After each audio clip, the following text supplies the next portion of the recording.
अस्सलाम गाइस, कैसे हैं आप लोग। तो इस वीकली कोर्सेज की वीडियो में जो इस वक्त ईरान और इसराइल का जो कॉन्फ्लिक्ट चल रहा है, हम इसके ऊपर बात करेंगे और थोड़ा सा बात भी करेंगे कि जो डॉलर है वो इस वक्त पाकिस्तान में 283 रुपये का हो चुका है और किसी को कानून कान खबर भी नहीं। और अमेरिका ने काफ़ी ट्वीट करना शुरू कर दिए हैं और मतलब एक बिल्कुल ही जंगी फिजा कायम हो चुकी है। तो इस वीकली कोर्सेज में हम इसके बारे में बात करेंगे। चलिए शुरू करते हैं। देखिए, जो ईरान ने किया ना वो काफ़ी बोल्ड स्टेप है, क्योंकि देखिए, और ये भी मैं आपको एक चीज़ बता दूँ कि ईरान ने ये किया क्यों है। देखिए, ईरान ने इसलिए किया क्योंकि एक तो नंबर 1 ब्लैक लिस्टेड है, ठीक है। इससे बुरा किसी मुल्क के लिए कुछ हो नहीं सकता। एक मुल्क ऑलरेडी ब्लैक लिस्टेड है, पैसा आने ना कहीं से, इन्वेस्टमेंट जीरो के बराबर है, ट्रेड आप कर नहीं सकते, पैसा आपके पास मतलब उस तरह नहीं है जिस तरह एक जो ट्रेड कर रहा होता है कंट्री उसके पास होता है। ईरान के पास नथिंग टू लूज। मैं ना इस वक्त ट्विटर के ऊपर और इंस्टाग्राम के ऊपर मैं देख रहा हूँ कि बहुत से लोग आके ना अब एनालिस्ट बन चुके हैं सारे के सारे, और वो ये कह रहे हैं कि जी इस वक्त बाकी दुनिया क्यों नहीं कर रही है, सऊदी अरब क्यों नहीं कर रहा है, और ये क्यों नहीं कर रहा है, और ये क्यों नहीं कर रहा है, फलाना क्यों नहीं कर रहा।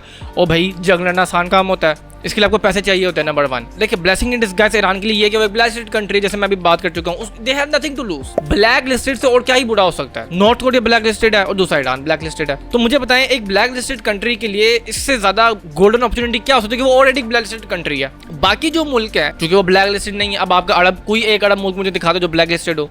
तुर्की, वो भी ब्लैक, कोई दूसरा इस्लामिक स्टेट ब्लैक लिस्टेड नहीं है सिवाय नॉर्थ कोरिया के और ईरान के। दूसरा ये है कि ईरान में टोटलिटेरियन रजीम है मजहबी लोगों की। जैसे आज से तकरीबन 800-900 साल पहले यूरोप में होती थी, जिसको हम कहते थे कि ये डार्क एज ऑफ यूरोप है। 700 से लेकर 1500 तक ये यूरोप का डार्क एज शुमार किया जाता है। उसकी रीजन ये थी कि यूरोप में उस वक्त मजहबी लोगों की हुकूमत है, जैसे आज ईरान में। तो ईरान मतलब तो कोई अपोज करने वाला है नहीं, जो जैसे चाइना में है, जैसे रशिया में है, एक कम्युनिस्ट पार्टी जो उन्होंने कह दिया वही होना है। ऐसा वो डेमोक्रेसी का चूरा नहीं है कि 15 पार्टियां हैं, सेनेट भी है, कांग्रेस भी है, ये बिल जाके पास कराओ, ये बिल जाके पास कराओ, वो नहीं आ रहा, ये नहीं आ रहा, पर्चियां फाड़ दो। पाकिस्तान में आपको होता है, पाकिस्तान में एक कानून पास कराने के लिए आपको पता नहीं कितने पापड़ पेलने पड़ते हैं। ईरान में ऐसा है नहीं, चाइना में भी ऐसा नहीं है। उधर जो सोचा लिखा, चलो जी बन गया। देखिए, ईरान है काफी यूनिक कंट्री है, ठीक है। एक तो उनकी हिस्ट्री बहुत पुरानी है, और एक चीज मुझे ईरान की इतनी पसंद है कि भाई ठीक है, वो पहले आतिशपरस्त थे, ठीक है, हजारों साल की उनकी तारीख है, लेकिन उन्होंने अपनी तारीख को छोड़ा नहीं है। वो आज भी उनके अंदर वो नेशनलिज्म है, ठीक है। और यहाँ पे आपने जितने भी पाकिस्तान के मौलवी लोग देखे हैं, नंबर 1 तो उसमें डॉक्टर सार अहमद है, वो ये बात करते थे कि ये बड़े ये वो कट्टर है और ये इनको अपनी तारीख पर बनाना आता है। क्यों ना हो, 5000 साल की तारीख है। जो रोमन एम्पायर थी उसके मतलब आप समझ ले कंटेम्प्रेरी एक पावर थी पर्शियन एम्पायर, सुपर पावर थे, दुनिया को रोंद कर रखा हुआ था पर्शिया ने। क्यों ना वो फखर करें। ये तो हम पागल बेवकूफ हैं कि भाई पहले हम हिंदू थे, मुसलमानों के बिल्कुल ही हम अपने से बाढ़ हो चुके हैं। हमें कुछ समझ ही नहीं आ रही। हम अपने आप को अरबी कह रहे हैं, जबकि हम नहीं अरबी, हम तो इंडियन हैं, ठीक है। हमने मजहब चेंज कर लिया, लेकिन हम अपनी तारीख ही भूल गए जो हमारी थी। हम अपनी तारीख कभी तुर्कों में ढूंढते हैं, कभी हम अरबी बन जाते हैं, कभी हम तैमूरी खानदान वो उसमें देखना शुरू कर देते हैं। जो हमारे असल रूट्स हैं हम उधर देखते ही नहीं है। तो ईरान की चूंकि एक बहुत बड़ी तारीख है, उनको अपनी तारीख पे नाज़र उनको होना भी चाहिए। अब ईरान की तारीख है, कैसे आप डिनाई कर सकते हैं। तो एक उनके अंदर वो भी प्राइड है कि भाई हम सुपर पावर थे। तो ये 3 जो थे ना फैक्टर, जिसकी वजह से ईरान ने ना बस चढ़ाई कर दी इसराइल के ऊपर। बाकी जो इस्लामी मुल्क हैं, तुर्की कर लें, ये अरबी कंट्रीज कर लें, इवन पाकिस्तान आप कर लें, ये ब्लैक लिस्ट नहीं है। जब आप गरीब नहीं होते ना, तो आपको वो तलवार लटक रही होती है कि मैं गरीब ना हो, मैं गरीब ना हो, मैं गरीब ना हो। एक दफा जब आप गरीब हो जाते हो ना, तब आपको किस बात का खतरा। फिर तो आपने तो वो चीज एक्सपीरियंस कर ली है। तो इन्होंने इसलिए चढ़ाई कर दी। और ये जो ईरान ने किया, ये काफी बोल्ड स्टेप है, काफी ये मैं कहता हूँ जिगर का काम है। ये ईरान नहीं कर सकता था, और किसी दूसरे इस्लामी मुल्क में इतना तप्पड़ नहीं था कि वो जाके इसराइल को मिसाइल दे मारे, क्योंकि ये इतना आसान काम नहीं होता। जाहिर बात है कि मैं आपको हमेशा, मैं पिछली वीडियो में मैं ये कह चुका हूँ कि आपको ना इसराइल दिख रहा है, वो इतना सारा इसराइल दिख रहा है, लेकिन उस इसराइल के पीछे पूरा यूरोप है, उस यूरोप के पीछे इतना बड़ा अमेरिका बैठा हुआ है। तो वो आपको अमेरिका नहीं दिख रहा, आपको बस वो छोटा सा इसराइल दिख रहा है। और ईरान में आपको मैं बताता हूँ ईरान ही क्यों किया। ईरान में चूंकि आपको पता है इकोनॉमी नाम की कोई चीज नहीं है, ट्रेड है नहीं। ईरान में इस वक्त $1 42,125 का है, यानी उधर ईरानी रियाल है, यानी $1 ईरान में 42,125 का है, और पाकिस्तान में 283 का है। और हमारी हालत टाइट हो चुकी है इस वक्त। अब इसमें जो पाकिस्तान का रोल था वो काफ़ी मतलब 50-50 था। अगर आप देखें, हमारे जो फॉरेन मिनिस्टर्स कह लें या जो भी डेलीगेशन आप कह लें, मतलब वो उस तरह एक्टिव नहीं था इसमें इंटरनेशनल मीडिया के ऊपर। मतलब मैं तो पसंद अनी मचा देनी चाहिए थी इंटरनेशनल मीडिया के ऊपर, इंटरव्यू दे के।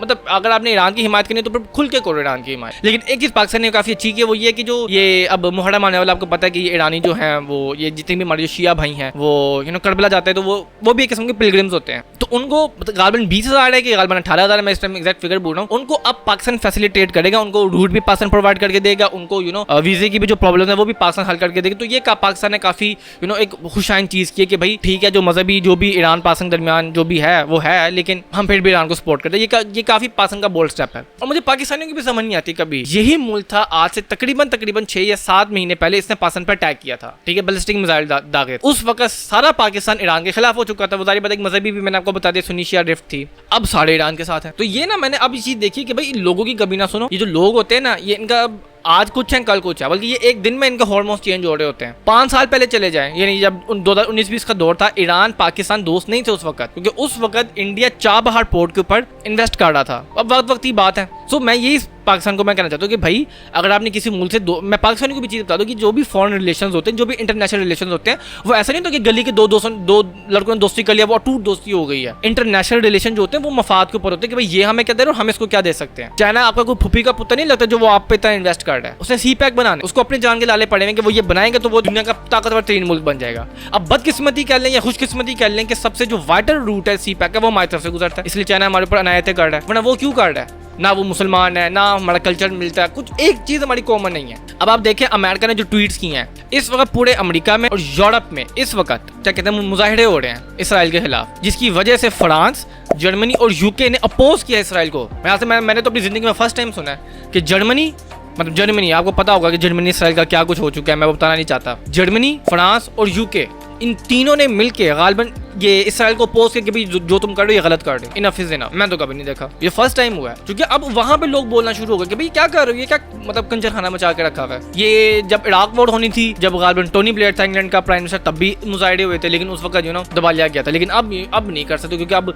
सब कुछ सामने आ चुका है। अभी गालिबन एक यूएस कांग्रेस का ट्वीट है या शायद डोनाल्ड ट्रंप का ट्वीट है, मैं बोलूँ, लेकिन उसमें ट्वीट में एक बात की थी ईसाइयों से मुखातिब करके कि जी आपका जो खुदा यानी कि जीसस क्राइस्ट, मतलब वो तो उनको खुदा मानते हैं, आपको खुदा ने ये पैगाम दिया है कि तुम जाके यहूद की मदद करो। मैं हैरान हो गया, मैंने कहा यार ये कब हुआ है। मैं कहा यार मैंने मतलब तौरात भी मैंने थोड़ी पढ़ी है, मैंने बाइबल भी पढ़ी है, मैंने कुरान भी पढ़ा है।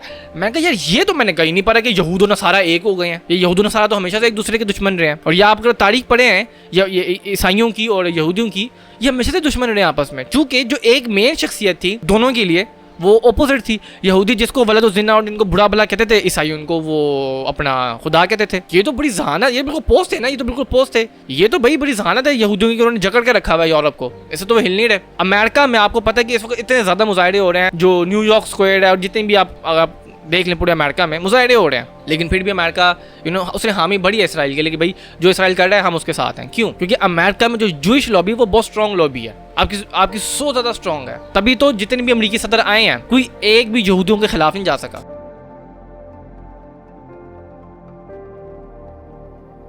पाकिस्तान को मैं ये कहना चाहता हूँ कि देखिए हम हमेशा से एक बात कहते हैं कि जी इसराइल हमारा सबसे बड़ा दुश्मन है, हमने इसराइल को तबाह करना है, ये करना है, वो करना है, वगैरह वगैरह वगैरह। इस वक्त में अगर पाकिस्तानियों से 5 सवाल भी पूछना इसराइल के ऊपर, कोई एक भी जवाब नहीं दे पाएगा। मैं अभी आपको सवाल बता देता हूँ। सवाल नंबर 1 कि तल अवीव और जेरूशलम के अलावा मुझे इसराइल के शहरों के नाम बताएं। वो कौन सी बंदरगाह के ऊपर आपने अटैक करना है कि जो इसराइल का ब्लॉकेड कर सकता है, आपको पता ही नहीं है, जो कि एक दफ़ा हो चुका है, ये तारीख में एक दफ़ा हो चुका है। सदर नासिर साहब ने इजिप्ट जब ये सिनाई वॉर हुई थी, मैं बोल रहा हूँ कि कब हुई थी, कल में 67 में हुई थी, मैं बोल रहा हूँ इस वक्त एग्जैक्ट डेट मैं बोल रहा हूँ। सिनाई वॉर जो हुई थी उसमें सदर नासिर साहब ने एक बहुत अहम बंदरगाह जो इसराइल की थी उसका ब्लॉकेट कर दिया था। मेरा पाकिस्तान से ये गुजारिश है कि भाई थोड़ा सा अब जरा कान खोल लो, इंटरनेशनल को भी तो थोड़ा देखो और स्पेशली इसराइल के बारे में थोड़ा स्टडी करना शुरू करो कि आपको पता तो हो ये है कौन। आपको पता कुछ है नहीं, ये तो वही बात होगी ना कि भाई मेरा तो दुश्मन है, मुझे इसके बारे में कुछ नहीं पता, लेकिन मैंने इसको पीटना है। अब मुझे इसको पता ही नहीं कि ये किस तरह अटैक करता है, इसका डिफेंस मैकेनिज्म कैसा है, ये किस जगह पे कमजोर है, ये कैसे अटैक करता है। जब मुझे पता ही कुछ नहीं है तो मैं कैसे हरा सकता हूँ? वो है ना keep your friend close and enemy close. और हमें देखें इसराइल के बारे में कुछ नहीं पता, जिनको पता है वो देख लो क्या कर रहे हैं, हमें पता ही कुछ नहीं है इसलिए हम कुछ नहीं कर रहे।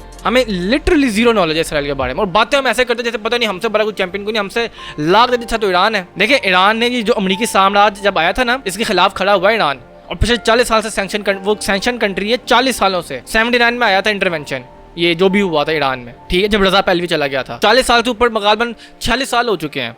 ईरान ब्लैक लिस्टेड कंट्री है, उधर 42,000 का $1 है, इन्वेस्टमेंट जीरो के बराबर है, महंगाई आपके सामने है।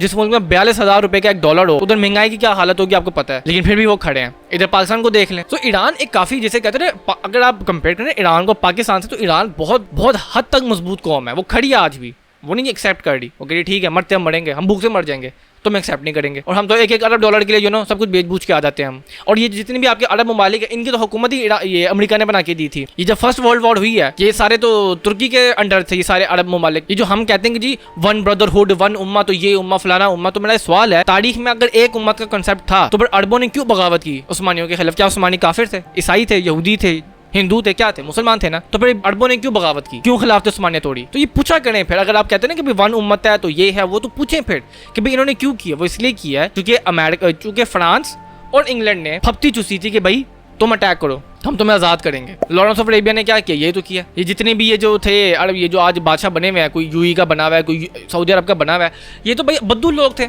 ये तो भाई ये मछलियाँ खाते थे या ऊँट का दूध पी के या ऊँट को ज़िबा करके खाते थे। ये तो बड़ा जैसे कहते हैं इनकी बड़ी नॉर्मल लाइफस्टाइल थी, बल्कि बिलो दी बेल्ट लाइफस्टाइल थी इनकी। ये तो फिर इनको नवाजा गया इनको वर्ल्ड वॉर के बाद जब इन्होंने खिलाफत उस्मानिया तोड़ी है। और आखिर में मैं चीज़ बता दूँ, जो नेतन्याहू पता नहीं 96 से ये लगा हुआ था, बेंजामिन नेतन्याहू, जब ये खुद सिर्फ एक मेंबर था पार्लियामेंट का, मतलब कोई प्रेसिडेंट नहीं था, कोई मिनिस्टर बहुत बड़ा नहीं था, या प्राइम मिनिस्टर की तो हैसियत ही नहीं थी। जब मिनिस्टर था ये, तब जाके ये कांग्रेस में, अमेरिका के कांग्रेस में, इसराइल के पार्लियामेंट में क्या क्या चीख के थक गया है कि जी ईरान के पास न्यूक्लियर मिसाइल है। भाई 96 से अब तक भाई 30 से 31 साल हो गए हैं। 30 साल में तो भाई पाकिस्तान ने बना लिया था एटम बम। अब यही झूठा प्रोपेगेंडा इसराइल ने चलाया था इराक के टाइम में कि इराक के पास वेपन ऑफ मास डिस्ट्रक्शन है। ये इन्होंने जब लेबनान में अटैक हुआ था, आपको पता है बहुत बड़ा धमाका हुआ था ये इनकी केमिकल फैक्ट्री के ऊपर। ये गालबन 3-4 साल पुरानी मैं आपको बात बता रहा हूँ, आपको याद होगा। तब भी इसराइल ने ये कहता कि हमारी जो कि इंटेलिजेंस सोर्सेज में आया कि जी बम बनाना, भाई बम इतने आसानी से बनता है, एक फैक्ट्री के अंदर बम बनता है भाई, फॉर गॉड सेक। लेकिन अब इसका काउंटर अटैक तो आएगा, जाहिर बात है वो यूरोप और बाकी साइड चुप तो नहीं बैठेंगे। तो अब आने वाला वक्त जो है ना वो बहुत खतरनाक है। अल्लाह सबका हामी नासिर हो। और अगर मेरी वीडियो पसंद आई है, हाँ मैं ये जाते मैं बता दूँ कि डॉलर 283 का हो चुका है और किसी को पता ही कुछ नहीं है। अगर आपको मेरी वीडियो पसंद आई, लाइक शेयर कमेंट और सब्सक्राइब कर दीजिएगा। मैं मिलता हूँ आपको अपनी अगली वीडियो में, तब तक के लिए अलविदा।